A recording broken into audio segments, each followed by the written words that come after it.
بسم الله الرحمن الرحيم الحمد لله والصلاة والسلام على رسول الله وعلى آله وأصحابه أجمعين أما بعد ناظرین کرام السلام علیکم ورحمۃ اللہ وبرکاتہ۔ تفہیم دین کی اس بزم کے ہمراہ ہم آپ کی خدمت میں حاضر ہیں۔ آج کی اس ملاقات میں ہمارا موضوع گفتگو ہے سورہ یوسف میں ہمارے لیے قیمتی ترین سبق اور اہم ترین پیغام۔ یہ واقعہ کہ جسے قرآن کریم میں خود اللہ عز و جل کی جانب سے احسن القصص یعنی تمام قصوں میں بہترین قصہ قرار دیا گیا ہے۔ یقیناً اس بہترین اور اہم ترین قصے میں تمام دنیا انسانیت کے لیے ہمیشہ کے لیے تا قیامت اور بالخصوص مسلمان ہونے کی حیثیت سے ہم سبھی کے لیے اس واقعے میں اہم ترین سبق ہے، اور یہ کہ تعلیم و تربیت کا نادر اس میں پہلو پوشیدہ ہے۔ ہمارے ساتھ تشریف فرما ہیں محترم مہمان جناب شیخ طارق محمد ابراہیم صاحب، کہ جن سے گزشتہ ملاقات کے موقع پر اسی بارے میں ہم استفادہ کر چکے ہیں۔ آج کی اس ملاقات میں آئیے ناظرین کرام انہی کی زبانی اس سلسلے میں مزید استفادہ کیا جائے۔ السلام علیکم شیخ۔ وعلیکم السلام ورحمۃ اللہ وبرکاتہ۔ سورہ یوسف، اور یہ کہ اس صورت میں اللہ کے جلیل القدر پیغمبر حضرت یوسف علیہ السلام کا یہ اہم ترین واقعہ، اس میں ہمارے لیے تعلیم و تربیت کے جو پہلو پوشیدہ ہیں، تو ان میں ایک اہم ترین سبق اور پیغام یہ ہے کہ انسان کو چاہیے کہ ہمیشہ اپنے بچوں کے درمیان عدل و انصاف سے کام لیا کرے۔ اپنے بچوں کے درمیان اگر ماں باپ خود ناانصافی کریں گے تو اس کے نتائج یقیناً بہت ہی بھیانک برآمد ہوں گے۔ کیسے؟ ارشاد فرمائیے۔ الحمدللہ والصلاة والسلام علی رسول اللہ صلی اللہ علیہ وسلم۔ اولاد کے درمیان عدل کرنا ایک بہت بڑا تقاضا ہے جو کہ اس دین نے ہمیں سکھایا ہے اور اس کی تعلیم دی ہے، اور اس پہ شدت سے تاکید کی گئی ہے حضور صلی اللہ علیہ وسلم کی سنت میں۔ اور یوسف علیہ السلام کی کہانی سے بھی ہمیں اس میں ایک بڑا سبق ملتا ہے۔ جب یعقوب علیہ السلام نے یوسف علیہ السلام کی محبت کو لا ارادی طور پہ اظہار کیا، ظاہر کیا، جس کی وجہ سے ان کے باقی بھائیوں میں دشمنی پیدا ہو گئی۔ جی، یعنی گویا کہ یہ چیز ظاہر ہو گئی، جی، خود بخود ظاہر ہو گئی۔ جی، اور یہاں ہو سکتا ہے کسی انسان کے ذہن میں یہ سوال اٹھے کہ کس طرح ایک نبی جو کہ یعقوب علیہ السلام ہے وہ اپنے بچوں کے ساتھ ناانصافی کرے۔ جی، اور جس طرح پچھلے بزم میں آپ نے فرمایا تھا کہ اس کی یہ ایک دلی لگاؤ ہے، دلی تعلق ہے، جس میں انسان کا اپنا کوئی اختیار نہیں ہے۔ دل تو کہیں بھی لگ جائے گا انسان کا، صحیح، اور کسی بھی چھوٹی یا بڑی بات سے انسان کا دل لگ جائے گا، لیکن جو واجب ہے انسان پہ کہ وہ عدل کرے ظاہری معاملات میں۔ جی، ظاہری معاملات میں، جس طرح کہ جو کہ ایک اہم باب ہے، حتیٰ کہ فقہ میں ایک اہم باب ہے جو کہ نفقہ کا جو باب ہے، جی، کہ انسان جو ہے اپنے اولاد کے درمیان خرچ میں، کھانے پانی میں، رہن سہن میں، علاج میں، تربیت و تعلیم میں، اس میں عدل کرے۔ جی، تمام مالی معاملات میں عدل کرے۔ جی، اور یہاں ضروری ہے کہ ہم یہ جانیں کہ جب ہم لوگ عدل کی بات کر رہے ہیں تو ہم لوگ یہاں مساوات کی بات نہیں کر رہے ہیں۔ جی، اسلام اور بلکہ اب قرآن کا جو منہج ہے وہ ہر جگہ اللہ تعالیٰ نے عدل کرنے کو کہا۔ صحیح، ان اللہ یأمر بالعدل والاحسان، جی، عدل کے ساتھ احسان کا بھی حکم دیا ہے اللہ تعالیٰ نے، لیکن مساوات نہیں۔ اور اگر ہم دونوں کو، یعنی مساوات بھی مطلوب ہے، اچھی چیز ہے، لیکن جو اصل چیز ہے وہ عدل و انصاف ہے، کہ ہر جگہ مساوات کا طریقہ نہیں اپنایا جائے گا بلکہ عدل اور انصاف کا طریقہ اپنایا جائے گا۔ اسی لیے کہا جاتا ہے کہ اگر بات مساوات کی جائے گی پھر تو مثلا میراث میں جو ہے بیٹے کا حصہ کچھ ہے، بیٹی کا حصہ کچھ ہے، صحیح، تو یوں وہ گویا کہ اس میں کچھ صورتحال مختلف ہے، مختلف ہو جائے. مساوات بھی مطلوب ہے، لیکن اس سے بڑھ کر جو چیزیں جہاں عدل کا حکم ہے تو وہاں عدل کیا جائے گا. جی اور بیٹے اور بیٹی کو کتنا دینا ہے، بیٹے کو زیادہ بیٹی کو کم، یعنی میراث، جی یعنی انسان کی وفات کے بعد زندگی میں اگر دے رہا ہے تب تو وہاں بھی برابر دینا ہوگا، لیکن یعنی بیٹے کو جتنا دے رہا ہے زندگی میں ہدیہ، بیٹی کو بھی اتنا ہدیہ دینا ہوگا. صحیح. لیکن جس چیز کو میراث کہتے ہیں کہ انسان کی وفات کے بعد جو تقسیم کے معاملات ہیں، تو وہاں عدل یہی ہے کہ برابر نہ دیا جائے. جتنا اللہ کی طرف سے حصہ مقرر کیا گیا ہے، بیٹے کا حصہ زیادہ، بیٹی کا حصہ کم، تو وہاں عدل اسی چیز کا نام ہے. جی. یا ہم ایک اور بھی مثال دے سکتے ہیں کہ ایک بچہ ہے جو کہ 3 سال کا ہے یا 5 سال کا ہے، اور دوسرا بچہ جو کہ 20 سال کا ہے. مساوات یہ ہے کہ میں نے اگر اس کو 1000 درہم دیا خرچہ تو میں اس بچے کو بھی 1000 درہم خرچ دوں. لیکن عدل کیا ہے کہ میں ہر صاحب جس کی جتنی ضرورت ہے، جتنی ضرورت ہے، صحیح. ہر صاحب حق کو اس کا حق دوں. فرض کیجئے کہ انسان کے 2 بیٹے ہیں، ایک بہت زیادہ کھاتا پیتا ہے، صحیح. اور ایک ہے کہ کھاتا ہی نہیں، اس کے پیچھے ماں باپ پڑے رہتے ہیں کچھ کھا لے کچھ کھا لے. تو اب کوئی یہ سوچے کہ اسلام کا تو حکم ہے کہ مساوات، تو وہ جو بہت کھاتا ہے یا تو اس کو بھوکا رکھے، کہ دوسرا تو کھا ہی نہیں رہا تو جو بہت کھاتا ہے اس کو بھی بھوکا مارے، یا یہ کہ جو نہیں کھاتا اس کو بھی زبردستی کھلائیں. تو یہ نہیں، جس کی جتنی ضرورت ہے اس کو اتنا دیا جائے، صحیح. یہ اصل چیز ہے. اور اسی لیے فقہا کے نزدیک جو ہے کہ واجب نفقہ جو ہے، واجب خرچ جو ہے، وہ کھانا پینا، رہن سہن، تعلیم اور دوا اور علاج وغیرہ میں ہے، نہ کہ کمالیات جس کو کہا جاتا ہے عربی میں، یعنی ہدیہ وغیرہ میں. بلکہ ہدیہ وغیرہ میں انسان کو بالکل مساوات کرنا پڑے گا. جی ہاں، جو کہ غیر واجب اگر میں نے ایک بیٹے کو ایک چیز دلائی ہے تو ویسی ہی چیز دوسرے کو بھی دلاؤں. صحیح. لیکن جو چیز واجب ہے کہ مثلا آپ نے دوا اور علاج کا تذکرہ کیا، تو فرض کیجئے کسی کے 2 بیٹے ہیں، تو ایک کو کوئی ایسی بیماری ہے کہ ہر مہینے خدا نخواستہ اس کے لیے 1000 درہم کی دوا خریدنی پڑتی ہے. صحیح. اب دوسرا یہ نہیں کہہ سکتا کہ اس کے لیے آپ ہر مہینے 1000 درہم کی دوا خریدتے ہیں، فلاں ہاسپٹل لے کے جاتے ہیں، اتنی فیس دیتے ہیں وہاں، تو مجھے بھی دیں. تو یہ چیز غلط ہے. یعنی بھائی تم تو بیمار نہیں ہو، یہ تو بیمار ہے، اس کے علاج پر یہ ہر مہینے اتنا خرچہ کرنا ہی ہے. اب تم یہ کہو کہ اس کے علاج پہ ہر مہینے اتنا لگ رہا ہے تو مجھے بھی دیں، اس کو تو شکر ادا کرنا چاہیے کہ وہ بیمار نہیں ہے. تو یوں یہ جو واجب اخراجات ہیں تو ان میں مساوات نہیں ہے، بلکہ جس کی جیسے ضرورت ہے اس کے مطابق. ہاں، یہ جو انصاف کی بات ہو رہی ہے، یہ تمام تر اس چیز کا تعلق ہے ہدیے میں، کہ انسان جو مزید ایک چیز اپنے بچوں کو دیتا ہے تو وہاں جو ہے انصاف کیا جانا چاہیے.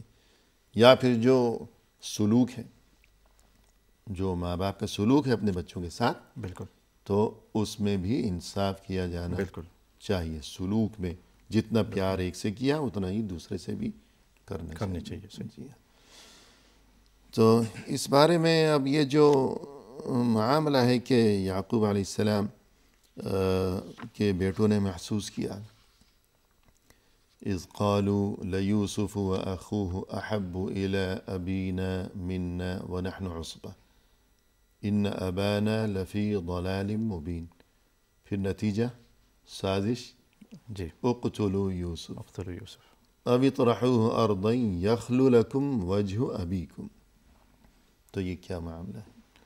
اب جہاں یعقوب علیہ السلام کا تو اس میں کوئی قصور نہیں تھا. بالکل کوئی قصور نہیں تھا. جی. لیکن یہاں بھائیوں نے برے گمان کی وجہ سے جی یہ سازش کی کہ کچھ نے کہا کہ یوسف کو قتل کر دو، جی. اور کچھ نے کہا کہ ان کا یہ دل برا ہوا کیوں؟ کہنے لگے کہ لیوسف واخوہ احب الی ابینا. ارے یہ دونوں لاڈلے، یوسف اور دوسرا بھائی بنیامین، جی، کہ ہمارے ابا جان یوسف سے اور بنیامین سے زیادہ پیار کرتے ہیں اور ہمیں تو دور دور رکھتے ہیں، یوں کہنے لگے. بالکل. تو یہی بات ہم بیان کرنا چاہتے ہیں کہ یعقوب علیہ السلام کی طرف سے ایسا کچھ نہیں تھا، لیکن غیر ارادی، غیر اختیاری طور پر کچھ ایسا ان کو لگا دوسرے بھائیوں کو کہ شاید ان سے زیادہ پیار کرتے ہیں. اس کی وجہ بھی ہو سکتی ہے کہ یعنی یوسف علیہ السلام اور بنیامین وہ زیادہ فرما بردار ہوں گے. صحیح. مفسرین نے یہ لکھا بھی ہے. صحیح. اب ظاہر ہے کہ 2 3 4 بچے انسان کے، تو ان میں سے کچھ زیادہ فرما بردار ہیں، اچھے ہیں، ماں باپ کی عزت زیادہ کرتے ہیں، ادب سے بات کرتے ہیں، اور ان میں سے کوئی ایک ایسا ہے جو ہر وقت بگڑا رہتا ہے، بھڑک اٹھتا ہے، دور دور بھاگتا ہے، آنکھیں دکھاتا ہے. تو فرق تو پڑے گا پھر ماں باپ کی طرف سے جو بھی سلوک ہوگا. صحیح. تو مقصد یہ ہے کہ انہوں نے یہ کہا کہ ہمارے جو ابا جان ہیں وہ یوسف اور بنیامین سے زیادہ پیار کرتے ہیں اور ہم سے اتنا پیار نہیں کرتے. اب کیا کیا جائے؟ ترکیب انہوں نے یہ سوچی کہ مار ڈالو، یوسف کو مار ڈالو، قتل کر ڈالو، اور یا کنویں میں پھینک دو. کیوں؟ اس لیے کہ یخلو لکم وجہ ابیکم، ہمیں بھی ہمارے ابا جان جو ہیں ان سے محبت ملے گی کہ یوسف نہ رہے بانس نہ بجے بانسری. جی. تو پھر ہمارے ابا جان پھر ہم سے پیار کریں گے خوب زیادہ. اور سبحان اللہ اس آیت سے یہ بھی ہمیں حاصل ہوتا ہے کہ حسد جو ہے انسان کو قتل تک لے جاتی ہے. جی.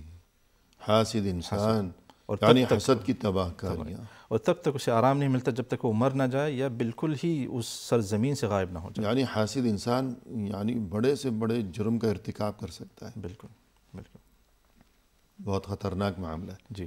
اور کہتے ہیں کہ حسد جو ہے پہلا گناہ ہے کہ جس کے ذریعے آسمانوں میں اللہ کی نافرمانی کی گئی. بالکل.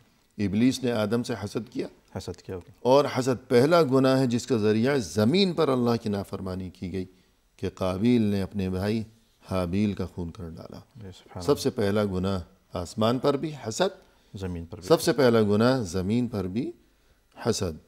تو حسد کی بڑی تباہ کاریاں. تو سگے بھائی کو قتل کرنے کی منصوبہ بندی کی انہوں نے حسد کی وجہ سے. تو اس کے بعد پھر کہنے لگے آگے اس میں ہمارے لیے یہ بھی سبق ہے کہ ایک دفعہ تو ہم مار ڈالیں، یوسف کا خاتمہ کر دیں، کنویں میں پھینک دیں یا کہ قتل کر ڈالیں. اس کے بعد ہم نیک پارسا شریف بن جائیں گے، اللہ والے. وَتَكُونُوا مِن بَعْدِهِ قَوْمًا صَالِحِينَ، بعد میں بڑے نیک بن جائیں گے، ہم صالح بن جائیں گے، توبہ کر لیں گے. تو اس بارے میں بھی کچھ فرمائیے. اس سے یہ ہمیں معلوم ہوتا ہے کہ انسان توبہ کی نیت سے کوئی گناہ نہیں کر سکتا، وہ گناہ اسے حلال نہیں کر دے گی. جی. یعنی انسان یہ سوچے کہ میں یہ گناہ کر لوں پھر بعد میں توبہ کر لوں گا، تو اس کی اجازت نہیں ہے شریعت. برا گمان ہے اللہ تعالیٰ کے حق میں. جی جی. اور کیا پتہ آپ کو توبہ کرنے کا موقع نہ ملے. صحیح. اس سے پہلے آپ کو موت آ جائے. اور یہ بھی کیا ممکن ہے کہ توبہ قبول بھی ہوگی یا نہیں ہوگی. بالکل، یہ بھی بڑی بات ہے. جی صحیح. تو گویا کہ یہ اہم ترین معاملہ اور یہ قیمتی ترین پیغام یوسف علیہ السلام کے واقعہ میں یہ بھی ہے کہ انسان کو چاہیے کہ ہمیشہ اپنے بچوں کے درمیان عدل اور انصاف سے کام لیا کرے. وہ جو واقعہ ہے حدیث میں کہ نعمان ابن بشیر رضی اللہ عنہ کا جو واقعہ، بالکل، تو اس بارے میں اگر آپ مناسب سمجھیں کچھ فرمائیے. حضرت نعمان بن بشیر کے والد نے نعمان کو کچھ صدقہ دیا. صحیح. جس میں ہدیہ دیا. جی. جس میں ان کی جو والدہ تھی، جو یہ کچھ یہ مفصل ہے تو اس کے بعد سنیں گے، وقفے کے بعد سنیں گے انشاءاللہ. ناظرین فی الحال لیتے ہیں مختصر سا وقفہ، ہمارے ساتھ ہی رہیے گا.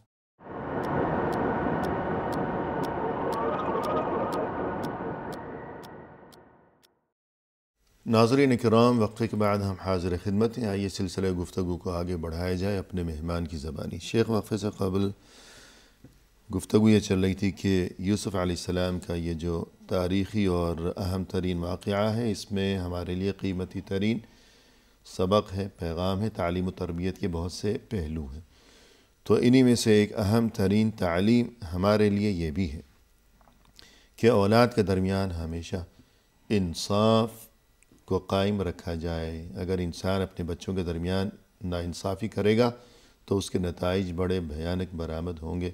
تو نعمان ابن بشیر رضی اللہ عنہ کی جو حدیث ہے اس بارے میں تو ارشاد فرمائیے گا. نعمان ابن بشیر کی حدیث جو کہ صحیح بخاری مسلم کی روایت سے ثابت ہے، جس میں حضرت نعمان کے جو والد تھے انہوں نے حضرت نعمان کو ایک ہدیہ دیا.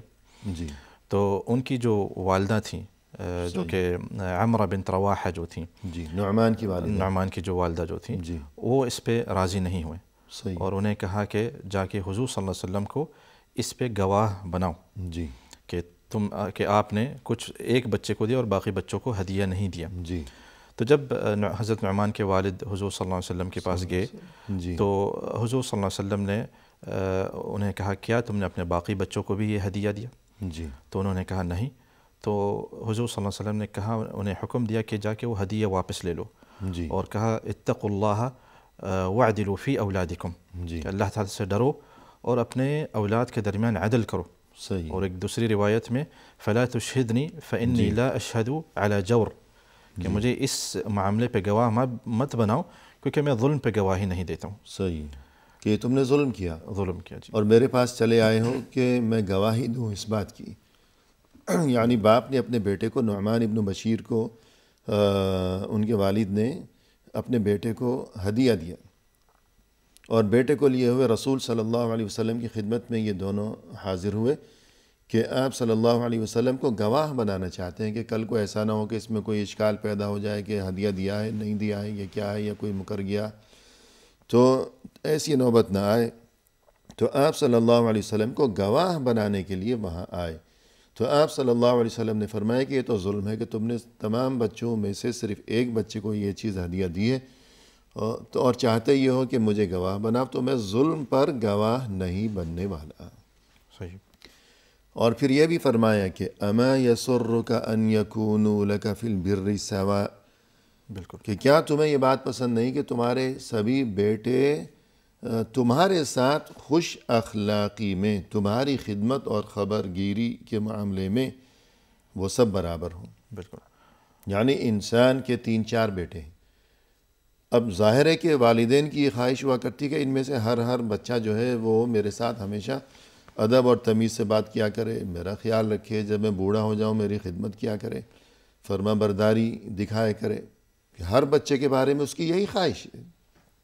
لیکن اگر 3 یا 4 بیٹے ہیں، ان میں سے ایک تو جو ہے وہ ادب سے پیش آتا ہے، دوسرا بے ادبی بدتمیزی دکھاتا ہے، دل دکھاتا ہے، تو ماں باپ کو تو ظاہر ہے کہ بہت افسوس ہوگا اس بات پر.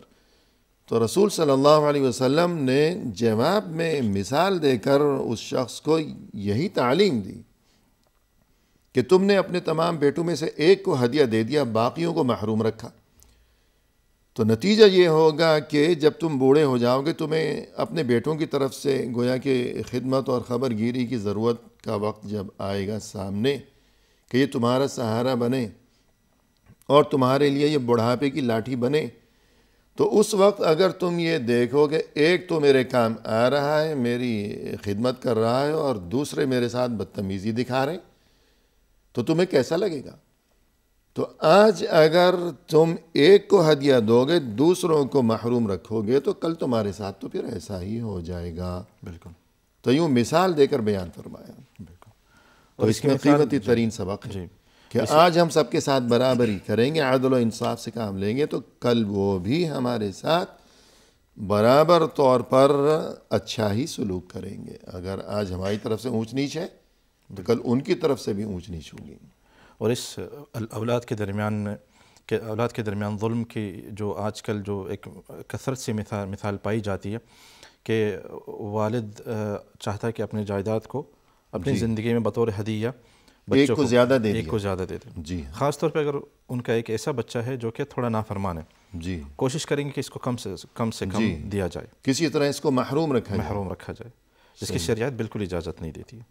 کیونکہ یہ جو رشتہ ہے باپ کا بیٹے کا یا اولاد کا یا جو بھی وارث ہے، وارث کے ساتھ جو بھی رشتہ ہے، یہ اللہ کی طرف سے انسان کو پسند ہو یا نہ ہو. بیٹا نافرمان ہے، اچھا ہے، برا ہے، جیسا بھی ہے، تو لیکن اس کے ساتھ یہ جو خونی رشتہ ہے یہ تو اٹل ہے، یہ اللہ کی طرف سے قائم کردہ رشتہ ہے. صحیح. تو یوں یہ معاملہ جو ہے بہت نازک ہے کہ انسان اپنے بچوں میں انصاف سے کام لیتا رہے. اور ایک کتاب میں نے ایک واقعہ پڑھا تھا، اس میں بہت سبق ہے، بڑی عبرت ہے اس میں سبھی کے لیے. اور یہ تو نہیں کہا جا سکتا کہ اس میں حقیقت کتنی ہے، کہاں تک سچا ہے یا فرضی ہے یا جو کچھ بھی ہے، لیکن اس میں جو سبق ہے وہ بہت اہم ہے. واقعہ میں نے یہ پڑھا کہ ایک انسان کا انتقال ہو گیا،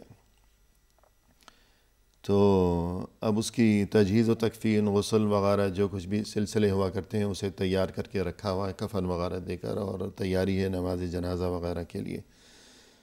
تو اس کی 2 بیویاں تھیں. تو پہلی بیوی کا ایک بیٹا تھا جسے اس نے بہت بچپن سے ہی دور کر رکھا تھا اور اس کی ماں کو طلاق دے رکھی تھی اور زندگی بھر اسے نہ کبھی پوچھا، نہ بلایا، نہ پیار کیا، نہ خبر لی، نہ کبھی کچھ دیا. تو اب جب یہ میت تیار رکھی ہوئی ہے اس شخص کی، تو وہ جو بیٹا ہے جو بچپن سے ہی جسے باپ نے نکال دیا تھا، الگ کر دیا تھا، اور ماں کو بھی اس کی جو ماں تھی اس کو طلاق دے دی تھی، وہ اچانک آیا اتنے سالوں کے بعد اور کہنے لگا، تقاضا کرنے لگا کہ میں اپنے باپ کا چہرہ دیکھنا چاہتا ہوں کہ یہ کھولو، کفن کھولو. لوگوں نے سمجھا کہ زندگی بھر تو باپ کے پیار سے یہ محروم رہا، شفقت سے محروم رہا، باپ نے اسے دھتکارے رکھا، دور رکھا، محروم رکھا، تو شاید اب یہ آخری بار اس کا دیدار کرنا چاہتا ہے. تو لوگوں نے کہا ٹھیک ہے بھئی، چہرہ کھول دیا، کپڑا ہٹا دیا. لیکن لوگ دنگ رہ گئے کہ اس نے کیا کیا. اس نے اپنے باپ کے منہ پر ایک تھپڑ مارا اور چلا گیا. لا حول ولا قوة. جی، تو یہ کس چیز کا نتیجہ ہے؟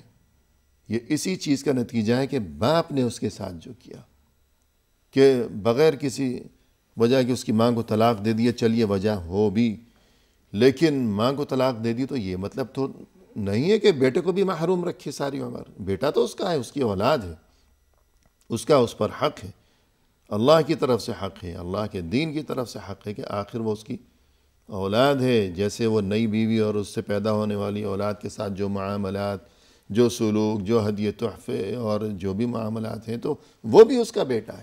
صحیح. لیکن زندگی بھر اس نے اس کے ساتھ جو کیا تو اس کا جواب بھی اسی شکل میں، جیسا کرو گے ویسا بھرو گے. اللہ المستعان. تو یہ بہت نازک معاملہ ہے. اللہ سبھی پر رحم فرمائے. آمین. اور اس کے بعد اس واقعے میں، یعنی سورہ یوسف میں جو یوسف علیہ السلام کا جو واقعہ ہے، اس میں ہمارے لیے ایک اہم ترین ایک سبق اور تعلیم کا پہلو یہ بھی ہے کہ اللہ کے دین کی طرف جو دعوت کا کام ہے، تو اس میں ہمیشہ حکمت و دانش اور سمجھداری سے کام لیا جائے. ادعو الی سبیل ربک بالحکمت والموعظۃ الحسنہ. قرآن کریم میں یہ حکم ہے کہ اپنے رب کے راستے کی طرف بلاؤ حکمت کے ساتھ اور اچھی نصیحت کے ساتھ. تو یہی چیز ہمیں یوسف علیہ السلام کے واقعے میں بھی ملتی ہے. کس طرح؟ اب یہ سبق ہم دوسری تعبیر سے جو کہ دوسرا خواب ہے، جی، جس کی تعبیر یوسف علیہ السلام نے جیل میں کیا، اپنے جیل میں جو ساتھیوں کے ساتھ، جی، وہاں ہم دیکھیں گے ایک دوسرا خواب. یعنی آپ کا مقصد یہ ہے کہ یوسف علیہ السلام کا جو واقعہ ہے اس میں 3 خوابوں کا تذکرہ ہے. جی.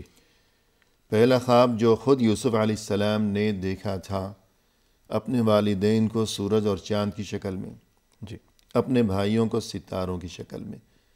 دوسرا خواب جو ابھی یہاں آپ بیان کریں. جی. جی، جو کہ جب یوسف علیہ السلام بطور ظلم جیل میں داخل کیے گئے تھے، اور وہاں انہیں 2 ساتھی ملے جیل میں. جی، انہوں نے یوسف علیہ السلام کو اپنے خواب سنائے.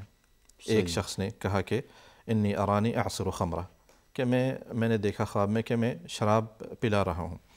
اور دوسرے نے دیکھا کہ میں نے خواب میں دیکھا کہ میرے سر پہ مجھے کوڑے مارے جا رہے اور میرے سر پہ پرندے جو ہے دانے کھا رہے، کھانا کھا رہے کھڑے ہو کے. یعنی میرے سر پر کچھ کھانا رکھا ہوا ہے اور پرندے آ رہے ہیں اور نوچ نوچ کر وہ کھا رہے ہیں. جی. تو یہاں دیکھیں کہ یوسف علیہ السلام نے ان کے خواب کو اسی وقت تعبیر نہیں کی. جی، اسی وقت اس کا مطلب نہیں بتایا. جی، یعنی انہوں نے آ کر دونوں نے یوسف علیہ السلام کو اپنا اپنا خواب سنایا اور تعبیر پوچھی. بالکل. کہ تعبیر بتا دیجئے. جی.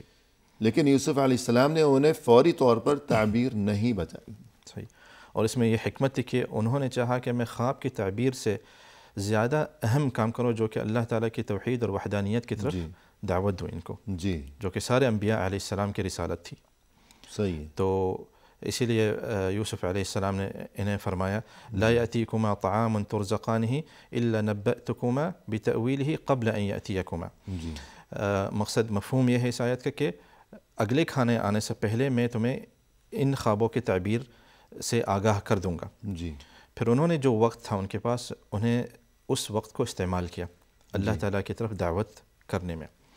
صحیح. اور یہاں آپ دیکھیں کہ انہوں نے وقت اور موقع اور حال دیکھ کے جی دعوت کی، جو کہ ایک داعیہ کے لیے بہت ضروری سبق ہے. جی، یعنی انہیں دعوت دی جی موقع دیکھ کر صورتحال کے مطابق، اور اس موقع کو غنیمت جانتے ہوئے کہ اس وقت انہوں نے مجھ سے اپنے خواب کی تعبیر دریافت کی ہے، تو موقع ہے کہ میں انہیں جو کچھ یہ مجھ سے سننا چاہتے ہیں اپنے خواب کی تعبیر، تو اس کے ساتھ ہی ایک انہیں جو ہے دعوت کی خوراک بھی دے دوں، یعنی اچھی بات بتا دوں. تو موقع انہوں نے غنیمت جانا تو اور انہوں نے انہیں دین کی طرف دعوت دی، توحید کی طرف دعوت دی.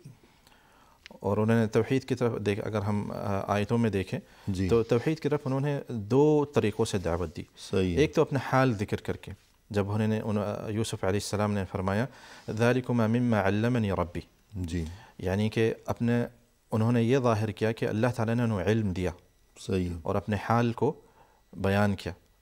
یعنی یوسف علیہ السلام نے اپنے حال کی تعریف کی ادھر، جی اور یہ حق تعریف ہے، اور یہ اسی طرح کی تعریف ہے جس طرح کہ اگر کوئی شخص ایک مجلس میں بیٹھا ہوا ہے اور عام لوگ جو کہ جن لوگوں کے پاس زیادہ علم نہ ہو کسی شرعی مسئلے میں، جی کوئی شرعی مسئلہ مناقشہ کر رہے ہیں، جی تو یہاں یہ شخص اس شخص کو، یعنی اس عالم انسان کو یا طالب علم کو کوئی جانتا نہیں اس مجلس میں، جی تو وہاں وہ کھڑا ہو جاتا ہے اور کہتا ہے کہ میں ایک طالب علم ہوں یا میں ایک فلان ہوں، شخص ہوں جس نے فلان جامعہ سے میں پڑھ کے نکلا ہوں، فلان کتابیں پڑھی میں نے، مجھے اس مسئلے کا علم ہے.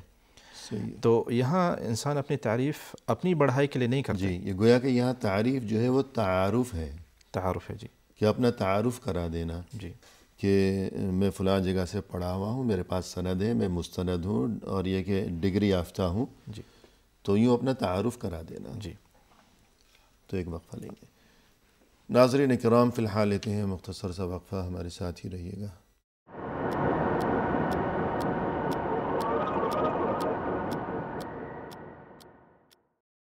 ناظرین وقفے کے بعد ہم حاضر خدمت ہیں. آئیے سلسلہ گفتگو کو اب پائے تکمیل تک پہنچایا جائے اپنے محترم مہمان کی زبانی. شیخ وقفے سے قبل جیسا کہ تذکرہ چل رہا تھا یوسف علیہ السلام کا یہ اہم ترین واقعہ کہ جس میں ہم سبھی کے لیے ہمیشہ کے لیے تعلیم و تربیت کے بہت سے قیمتی اس میں پہلو ہیں، اور یہ کہ قیمتی سبق ہیں اور فوائد ہیں. ایک اہم ترین اس میں سبق ہمارے لیے یہ ہے کہ اللہ کے دین کی طرف دعوت کے معاملے میں حکمت و دانش سے کام لیا جائے. تو آپ نے فرمایا کہ وہ جو دو اشخاص وہاں جیل میں یوسف علیہ السلام کے ساتھ قید میں تھے، تو انہوں نے یوسف علیہ السلام سے اپنے اپنے خواب کی تعبیر دریافت کی. جی. جواب میں یوسف علیہ السلام نے یہ انداز اختیار فرمایا کہ فوری طور پر انہیں ان کے خواب کی تعبیر بتا دینے کی بجائے موقع غنیمت جانتے ہوئے پہلے انہیں اللہ کے دین کی طرف دعوت دی، اور اس بارے میں انہوں نے دو طریقے اختیار کیے. کیسے؟ جی. جو پہلا طریقہ تھا جس طرح ہم نے پہلے ذکر کیا کہ وہ اپنے حال سے، جس میں انہوں نے بیان کیا کہ مجھے اللہ تعالیٰ نے علم نوازا ہے. جی ذالکما مما علمنی ربی، جی. کہ مجھے اللہ نے اس بارے میں علم کی نعمت سے نوازا ہے، یہ کوئی میرا اپنا ذاتی کمال نہیں ہے. بالکل صحیح. اور جو دوسرا طریقہ ہے وہ ایک فطری علامت ہے جو کہ انسان کے نفس میں ہوتا ہے. جی کہ جب انہوں نے یوسف علیہ السلام نے کہا انہیں ارباب متفرقون ام اللہ خیر ام اللہ الواحد القہار، جی یا صاحبی السجن ارباب متفرقون خیر ام اللہ الواحد القہار. جی تو انہیں ایک فطری، ایک عقلی فطری علامت دی، کیا مختلف رب بہتر ہے یا ایک رب جو کہ زبردست قوت والا واحد قہار ہے. جی یعنی انسان کی فطرت اس بات کو قبول نہیں کرتی کہ بہت سے خدا ہوں. بہت سے خدا کیسے ہو سکتے ہیں؟ انسان کی فطرت ہی اگر فطرت سلیمہ ہو، درست اگر فطرت ہو کسی کی، تو وہ اس بات کو قبول نہیں کرتی کہ ایک سے زائد خدا ہوں. کیونکہ اگر ایک سے زائد خدا ہوں گے تو جیسا کہ قرآن میں ہے کہ لو کان فیہما آلہۃ الا اللہ لفسدتا، بالکل، کہ زمین و آسمان میں اگر اللہ کے سوا اور بھی خدا ہوتے تو زمین و آسمان تو کب کے برباد ہو چکے ہوتے. یعنی ایک خدا یہ کہتا ہے کہ آج میں بارش برساؤں گا، دوسرا خدا یہ کہتا ہے کہ آج تو میں خوب جو ہے وہ دھوپ چمکاؤں گا، ایک خدا کہتا ہے کہ میں فلاں کو جو ہے بہت زیادہ امیر کبیر بناؤں گا، دوسرا کہتا ہے کہ میں اسے فقیر بناؤں گا، بھوکا ماروں گا. صحیح. تو یہ نظام کائنات کس طرح چل سکتا ہے؟ درہم برہم ہو جائے گا. جی ہاں. اگر ایک ادارے میں فرض کیجئے کہ اسکول ہے چھوٹا سا، اس میں 2 پرنسپل نہیں ہو سکتے، بالکل. ایک کلاس میں 2 استاد بیک وقت نہیں ہو سکتے، ایک گھر کے 2 سربراہ بیک وقت نہیں ہو سکتے، ایک دفتر کے 2 مینیجر یا ڈائریکٹر جو ہے یا مدیر بیک وقت نہیں ہو سکتے. تو اتنا بڑا یہ جو کائنات کا یہ جو نظام ہے، اس میں ایک سے زائد خدا جو ہے وہ یہ نظام کیسے چل سکتا ہے؟ تو اللہ ایک ہے پیدا کرنے والا، خالق و مالک اور رب اور الہ اور معبود، وہ صرف ایک ہے. اسی طرح اللہ تعالیٰ نے فرمایا مَتَّخَذَ اللَّهُ مِن وَلَدٍ وَمَا كَانَ مَعَهُ مِنْ إِلَهٍ إِذًا لَذَهَبَ كُلُّ إِلَهٍ بِمَا خَلَقَ وَلَعَلَى بَعْضُهُمْ عَلَى بَعْضٍ. جی ہاں، کہ اگر ایک سے زیادہ الہ ہوتے، خدا ہوتے، معبود ہوتے، تو ہر ایک اپنی اپنی سلطنت لے کر الگ ہو جاتا اور ہر ایک جو ہے دوسرے پر چڑھائی کی کوشش کرتا. کیا کرتا. تو انسان کی فطرت کا تقاضا یہ ہے، فطرت اس بات کی اندر سے، فطرت خود، دل خود گواہی دیتا ہے کہ خدا صرف ایک ہے. تو یہی طریقہ اس وقت یوسف علیہ السلام نے بھی اختیار فرمایا. یا صاحب السجن، اے میرے اس جیل کے ساتھیوں، اَأَرْبَابٌ مُتَفَرِّقُونَ خَيْرٌ، کیا بہت سے خدا جو ہیں وہ بہتر ہیں؟ کہ اگر بہت سے خدا ہوتے تو کیا یہ چیز بہتر ہوتی؟ ام اللہ الواحد القہار، یا صرف ایک واحد اللہ وحدہ لا شریک لہ، جو کہ سب سے بڑھ کر قہار ہے، طاقتور ہے. تو یوں فطرت کی روشنی میں انہیں توحید کی طرف دعوت دی. تو یہ گویا کہ حکمت کا تقاضا ہے اور یہ قیمتی تعلیم ہے جو کہ اس واقعے میں ہمیں ملتی ہے. اور اس کے علاوہ ایک بہت اہم ترین سبق جو کہ اس واقعے میں ہمارے لیے ہے، وہ جسے کیا کہتے ہیں، التخطیط الاقتصادی، فائننشیل پلاننگ. اقتصادی منصوبہ بازی یا منصوبہ بندی جو ہے، جی ایک بہت بڑا سبق ہے اس میں امتوں کے لیے. کہ اب یہاں ہم لوگ تیسرے خواب میں آ جاتے ہیں، جی، جو کہ بادشاہ کا خواب تھا. جب انہوں نے دیکھا کہ 7 موٹے گائیں کے 7 سوکھے گائیں کو کھا رہے تھے، اور 7 سبز خوشے جس طرح ایک دوسرے کے اندر ہیں. بادشاہ نے خواب دیکھا کہ 7 دبلی پتلی مریل قسم کی، بیمار قسم کی گائے ہیں، جبکہ دوسری 7 صحت مند موٹی تازی گائے ہیں. جی. لیکن یہ جو سوکھی کمزور مریل قسم کی گائے ہیں، یہ دیکھتے ہی دیکھتے ان موٹی تازی صحت مند گائے کو کھا گئیں. ٹھیک ہے. اور یہ منظر دیکھا بادشاہ نے خواب میں کہ 7 بالکل خشک گندم کے خوشے ہیں. وہ خوشہ جو گندم کا جس کے اندر دانے ہوا کرتے ہیں، جس کو سٹا بھی کہتے ہیں، خوشہ بھی کہتے ہیں، بالی بھی کہتے ہیں، گندم کی بالی. وہ ہے 7 بالکل سوکھے ہوئے خوشے، خشک، جبکہ 7 ہرے بھرے تازہ قسم کے وہ خوشے. تو یہ خواب دیکھا بادشاہ نے تو بہت پریشان کہ یہ کیا معاملہ ہے. پھر کیا ہوا؟ تو جب انہوں نے اپنے مجلس میں جو خواب تعبیر کرنے والے جو لوگ تھے، درباریوں کے سامنے ذکر کیا، اس کا ذکر کیا، تو انہوں نے جواب میں کہا اضغاث احلام وما نحن بتأویل الاحلام عالمین. بعالمین. جی، کہ یہ پریشان خوابوں کے ہم کوئی تأویل نہیں جانتے. جی. اور انہوں نے کہ یہ پریشان خیالات ہیں بس، جس کا کوئی تأثیر نہیں ہے، جس کا کوئی اثر نہیں ہے. جی، کہ بس رہنے دیجئے، بھلا دیجئے. جی. تو یہاں اب جو پچھلے جو 2 لوگ تھے یوسف علیہ السلام کے ساتھ جیل میں، جن میں سے ایک نکل گیا، جس نے یہ خواب دیکھی تھی کہ وہ بادشاہ کو شراب پلا رہا ہے، اور اس کی یہ تأویل تھی کہ وہ جیل سے نکل جائے گا، دوبارہ بادشاہ کی خدمت میں دربار میں پہنچ جائے گا، جو اس کا پرانا کام تھا وہیں پہ. جی. صحیح ہے. تو جب اس شخص نے یہ دیکھا تو انہیں یاد آ گیا یوسف علیہ السلام کے بارے میں. تو حالانکہ جب اس کی آزادی کا پروانہ آیا تھا، جس نے یہ خواب دیکھا تھا کہ وہ بادشاہ کو شراب پلا رہا ہے، جیسے کہ پہلے جیل میں آنے سے پہلے وہ پلایا کرتا تھا، اور یوسف علیہ السلام نے اسے یہی تعبیر بتائی تھی کہ تم آزاد ہو جاؤ گے، واپس اپنے اسی پرانے کام پر پہنچ جاؤ گے۔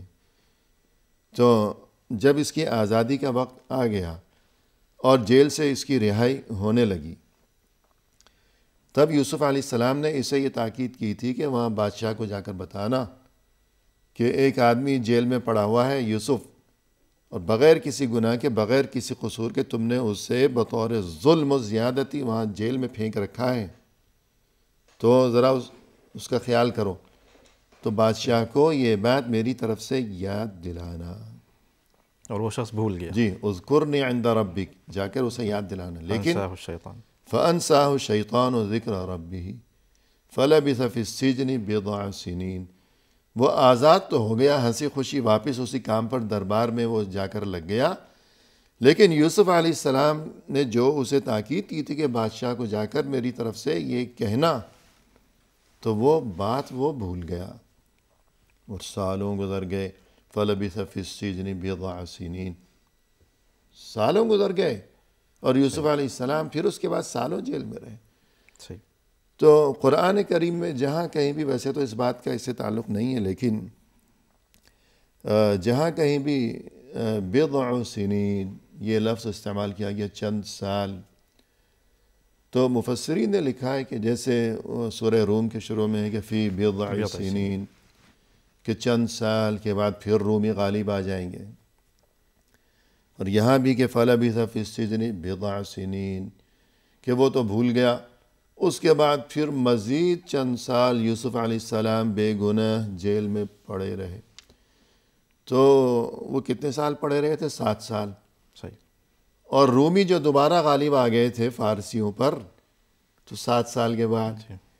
تو یہ کوئی ضروری نہیں ہے، لیکن اہل علم نے ایک نکتہ اس سے نکالا ہے کہ جو بھی یوں جو انسان کے حالات میں جو بڑی تبدیلیاں ہوا کرتی ہیں، تو اکثر 7 سال اللہ کی طرف سے، یعنی اتفاق کہہ لیجئے، کچھ بھی کہہ لیجئے، کہ 7 سال میں ایسا ہوتا ہے۔ واللہ اعلم۔ جی، تو اس میں ایک سبق یہ بھی ہے کہ وہ تو وہاں جا کر بھول گیا بتانا، پھر کیا ہوا؟ اور اس کے بھولنے میں بھی ایک بہت بڑا فائدہ تھا یوسف علیہ السلام کی، حکمت تھی اللہ تعالیٰ کی کہ وہ شخص بھول گیا۔ جب واپس گئے یوسف علیہ السلام کو، اور یوسف علیہ السلام نے اس خواب کی تعبیر کی جس طرح آیات ہم نے شروع میں پڑھی، تو ہوا کہ یوسف علیہ السلام، بادشاہ خوش ہوئے اور یوسف علیہ السلام کو جیل سے نکالنے کا حکم دیا۔ تو جب وہ نکلے، لیکن اس سے پہلے یہ ہوا کہ وہ تو بھول گیا تھا۔ اب جب بادشاہ نے سب کے سامنے اپنا خواب بیان کیا، پریشانی ظاہر کی، اور درباری کہنے لگے کہ یہ تو ایسی پریشان خیالات ہیں اور چھوڑیے، جانے دیجیے، تب اس شخص کو یاد آیا کہ وہ خواب کی بالکل درست تعبیر بتانے والا تو وہ جیل میں پڑا ہوا ہے، یوسف۔ بالکل۔ تب اس نے بادشاہ کو کہا کہ میں تو آپ کو بتانا ہی بھول گیا، میں نے جیل میں ایسا ایسا خواب دیکھا تھا، یوسف سے تعبیر پوچھی تھی، انہوں نے بالکل سچی درست تعبیر بتائی، ویسا ہی ہوا کہ جیسا انہوں نے تعبیر بتائی تھی۔ تو یوسف کو بلوائیے، یوسف سے پوچھئے، اور ان درباریوں کی باتوں میں نہ آئیے۔ تب بادشاہ نے یوسف علیہ السلام کو بلوایا اور ان کے سامنے خواب بیان کیا، اور انہوں نے کیا خواب کی تعبیر بیان کی۔ تو اس میں ہمارے لیے بہت قیمتی سبق ہے، لیکن معاملہ یہ ہے کہ آج کی اس ملاقات میں وقت ختم ہو چکا ہے، تو انشاءاللہ آئندہ کبھی آپ سے استفادہ کریں گے ضرور، اگر اللہ کی مرضی ہوئی انشاءاللہ۔ تو پروگرام کے اختتام پر ہم تہ دل سے آپ کا شکریہ ادا کرتے ہیں کہ آپ تشریف لائے۔ ہماری دعا ہے کہ اللہ تعالیٰ آپ کے علم میں، آپ کے عمل میں، آپ کی عمر میں مزید خیر و برکت عطا فرمائیں۔ جزاکم اللہ خیر۔ آمین۔ آپ لوگ کے بھی جزاکم اللہ خیر۔ آمین یا رب۔